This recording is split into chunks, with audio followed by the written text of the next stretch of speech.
The adventure of Adol Kristen continues as he sails the high seas to explore new lands. But trouble always finds a way for the thrill-seeking red-haired adventurer.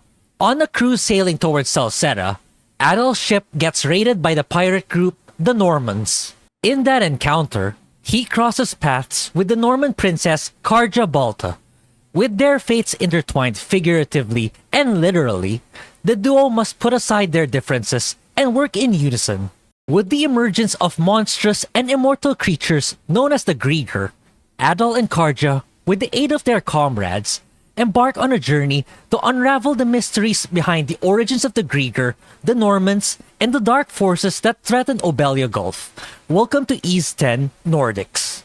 As this is my second game in the long-running series, the Ys games always have this charming old-school JRPG feel that we hardly get in today's gaming climate. It is always a breath of fresh air for gameplay and narrative to take center stage over visual fidelity or state-of-the-art photorealistic graphics, and Ys X succeeds in this with flying colors. Granted that this is the second Ys game that I have played and covered in this channel, I will be drawing many comparisons between this game and the first game that I have played, which is Ys VIII Lacrimosa of Dana. While I don't think that Ys X surpasses Ys VIII, I very much enjoyed my experience with this entry. So without further ado, let us begin. Unlike the multiple party member system in Ys VIII, in Ys X Nordics, you play as the dynamic duo Adol and Karja. While that might be a downgrade, it does come with its advantages. For one, there are plenty of cutscenes and dialogue between the two protagonists. While it never changes the outcome of the story, it does manage to keep you engaged as you see the development of the relationship between Adol and Karja, which would not have been possible with a multiple party member setup. Sometimes less can be more, or simply just a new flavor in the formula that I commend Falcom for taking the risk. As a player who is fond of games that focuses on strong narratives, the rich storytelling is one of the prominent features of Ys X in the context of its execution. I will be honest, the plot of the game is not exactly the most thought-provoking or philosophical. It can at times even be predictable. Despite this, however, it does achieve in narrating the story it wants to tell.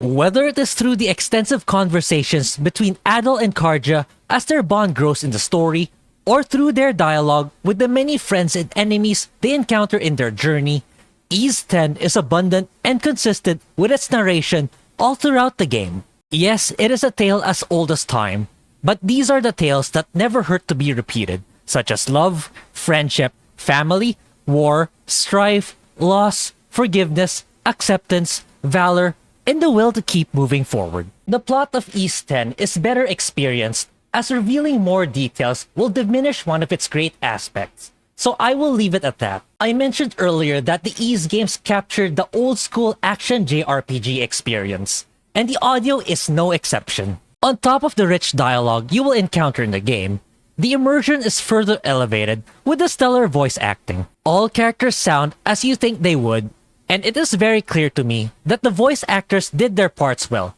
Don't take my word for it, listen to them yourself. What's all this? I'm glad you asked. Welcome to the secret headquarters of the Karnak Free Youth Brigade! Ugh. Are you really still set on that whole youth brigade thing? You never change, Gren. By which I mean never learn. Or grow up. Typical Gren the goofball. Oh yeah? You want to say that again to my fist? Now, break it up, boys. Is this any way to act in front of our guests? Wait, you're... Actually, now that I get a good look, this room's full of familiar faces. The soundtrack is also what you can expect in a classic JRPG. Whether it is resting in your ship,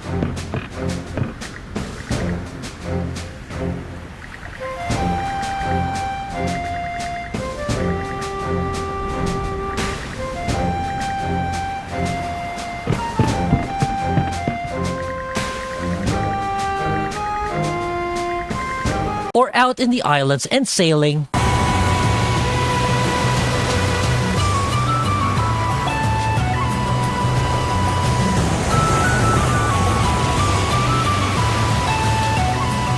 or the adrenaline-raising boss battles. You will find outstanding audio design in Ys X, and I could not have asked for more.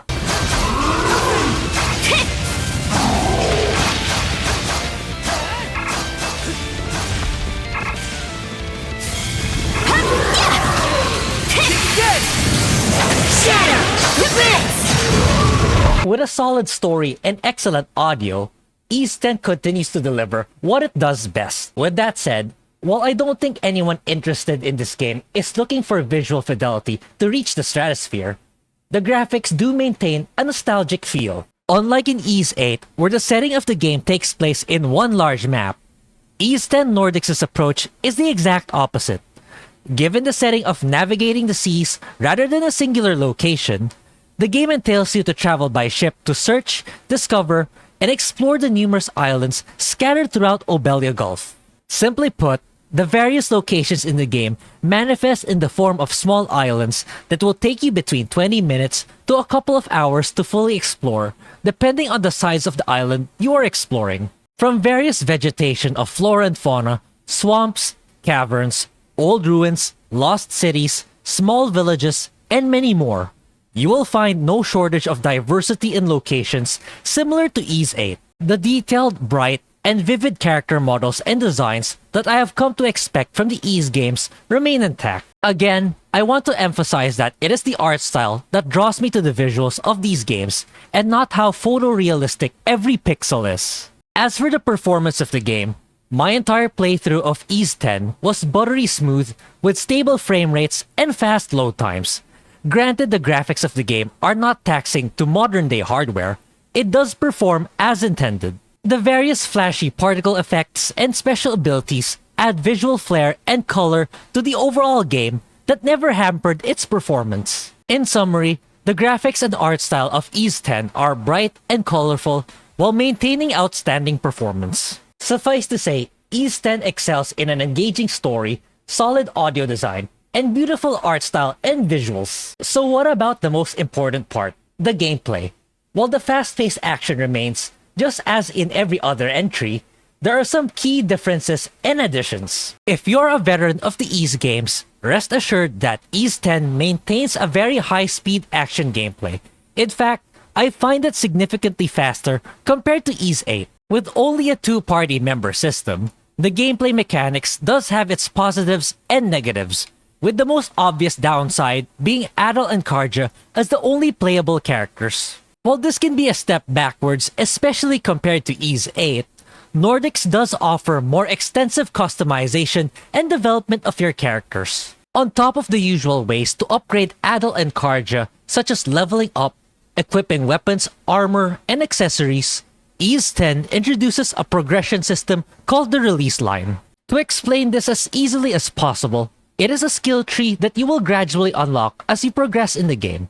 The key difference is that the nodes will not have any stat increases, but rather, it is left to you as the player on what stat boost to assign the empty nodes. To do this, you will be collecting mana seeds. Mana seeds contain attributes that increase the stats of Adel and Karja depending on the type of seed. There are 4 types of mana seeds, namely Valor, which increases offensive capabilities, Metal, which increases defensive abilities, Optimism, which raises support abilities, and Darkness, where you will get a perk in exchange for a negative attribute, such as increased damage but reduced defense, and vice versa. If that sounds like a lot of micromanagement, based on my experience on the normal difficulty, it can be as casual or as hardcore as you want it to be. I will be honest and say that I was randomly assigning these mana seeds depending on what I had available. But you can definitely be very meticulous with the mana seeds that you craft, collect, and assign to Adel and Karja. How things turned out for me by the time I reached the finale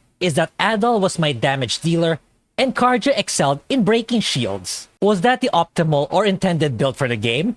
I can't say for certain, but I definitely could have optimized it more to have a more balanced build for the 2 characters. With the character progression system complete, let's talk about the combat. Like I said earlier, the Ys games are notorious for fast-paced action, and Ys X is no different. Unlike in Ys VIII, where enemies have a designated weakness of attack type, and you are encouraged to keep swapping out characters, Ys X Nordics approaches combat differently, where timing, precision, and knowing the abilities and movesets of your party needs to be more methodical to achieve victory.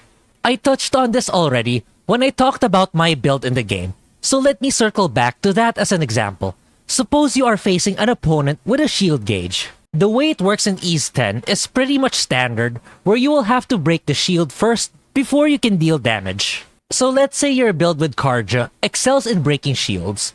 Then it would be best for you to use her first until you bring down their shield before swapping to Adol to take your opponent down. At the same time, you will very likely need to swap back and forth between the two characters to manage your health pool, because the character you are not using will slowly regenerate health even in combat. In the context of SP management, both Adol and Karja have their own separate SP gauge for their own abilities, but they can also attack simultaneously with what is called duo mode, where both characters attack at the same time while also consuming both their SP. In a nutshell, there are plenty of variables for you to take into account in combat, especially with boss battles, where you will need to maximize all the resources available and utilizing timing and precision in your attacks and swapping between Adol and Karja. Ys X's combat also gives emphasis to perfect guarding and dodging. While it can be tricky to perform, it does feel very rewarding should you successfully execute them. Enemies flashing in red means you have the opportunity to perform a perfect guard, while those flashing in blue will grant you the chance to perform a perfect dodge. This system paves the way to balance gameplay and to ensure that players prioritize developing both characters instead of just focusing on one. If that sounds like a lot of micromanagement, fear not, as your ally AI hardly gets any damage, so you'll only have to worry about yourself. The game is also very generous in terms of providing support resources such as healing potions, permanent stat boost items, and many more. While it will probably not be the hardest game you have played, you can also crank up the difficulty should you wish, and the game even features added hardcore elements such as one-time use potions. So in essence, combat is highly customizable depending on how easy or hard you want it to be. On top of fast-paced combat, the Ys games are also known for its platforming and puzzle-solving gameplay akin to the Legend of Zelda games. While the puzzles aren't exactly complex, they are cleverly implemented throughout the game. Much like Ys VIII, you are given a wide range of tools as you traverse and explore the various locations in the game. The simplest one being the mana string. To simply put it, it is your grappling hook to reach places that are beyond your reach.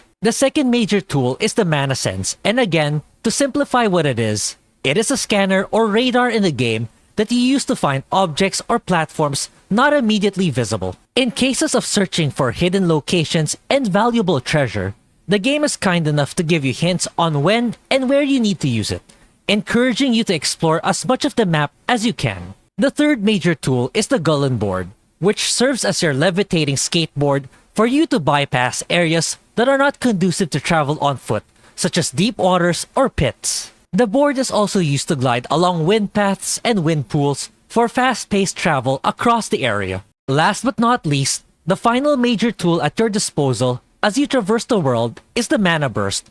This is triggered when you hold down the attack button. While this can also be used for combat, mana burst is primarily used as a means to get past obstacles impeding your path. Adol's mana burst triggers a fire in the ground that will burn thorns that block your path, while Karja's mana burst creates a spot of ice in areas where there's a puddle or knee-deep water to create a path where areas are too high to jump. Another mechanic in some dungeons you explore are the Raven Bound Stones. These are statues that you will encounter where Adol and Karja will need to split to cover two paths in order to clear the obstacles in their way. Suffice to say, this split party mechanic was cleverly implemented. And how could I forget fishing? Yes, you can fish like in the previous games with the standard perks that come with it, such as raw materials for food and other collectible rewards. Ys X strikes a balance between combat and exploration gameplay. And the best part is, they both sync so well that there's never a dull moment. But wait, there's more! After completing a dungeon or a major part of the main story, you will be given some downtime either in town or usually at your ship, the Sondrus, which is the prominent new feature of Ys X. The Sondrus is your means to sail the seas of Obelia Gulf. but it is also your base of operations to prepare for your next objective. As you progress in the story, you will unlock the various activities you can perform on deck. This ranges from cooking, farming, shopping for goods such as support items, weapons, armor, accessories, enhancing equipment, concocting potions, producing and enhancing mana seeds, submitting quests, and many more. You will also be talking to your crew and comrades to increase your bond with them. While not mandatory, it does provide the opportunity to get to know the supporting cast and their respective character arcs. Given the pirate theme of Ys X Nordics, it is without question there is naval exploration and combat. Although in the beginning, steering the Sandras will feel sluggish, it will become less so as you progress in the game and continue to upgrade the ship. That is why exploration is critical in Ys X, as you will need a large amount of raw materials and resources to strengthen and enhance the capabilities of your ship. Over time, the Sandras will gain new arsenals and have the ability to take down stronger enemy ships. Similarly on land, the Sea of Abelia Gulf hides many secrets, quests, and treasure for you to find and retrieve. The interface is pretty straightforward, and it is very easy to get accustomed to it in due time. Naval combat is also engaging, especially in the later chapters. And it isn't a pirate game if you can't raid enemy ships, and Ys X does indeed have that feature. Taking over enemy ships yield awards as you plunder their treasure. On a larger scale, you are also able to liberate fortresses conquered by the Grieger, where you will need to battle waves of enemy ships to break down the barrier protecting the fortress. And upon destroying the barrier, Adal and Karja will set foot on land and battle waves of enemies. And once you have conquered the fortress, you will be ranked based on your performance in both sea and land combat, which again is a great integration of all the mechanics in the game. And here we are towards the end of this video. Ys X is a great game and is a worthy entry to the long-running series. The story is a classic tale about love, friendship, and to keep moving forward, which are themes that we can never get enough of. The visuals have a nostalgic, colorful art style and performs well. That is a throwback to how old-school JRPGs used to feel and look. The audio design is amazing with the stellar voice acting and charming soundtrack. While the two-party member system with Adal and Karja can feel like a step back, Ys X makes up for it through its customizability and additional combat and non-combat features. It also features naval exploration and combat, which were previously not available. So at the end of it all, is Ys X Nordics better than Ys VIII Lacrimosa of Dana? I still do not believe so.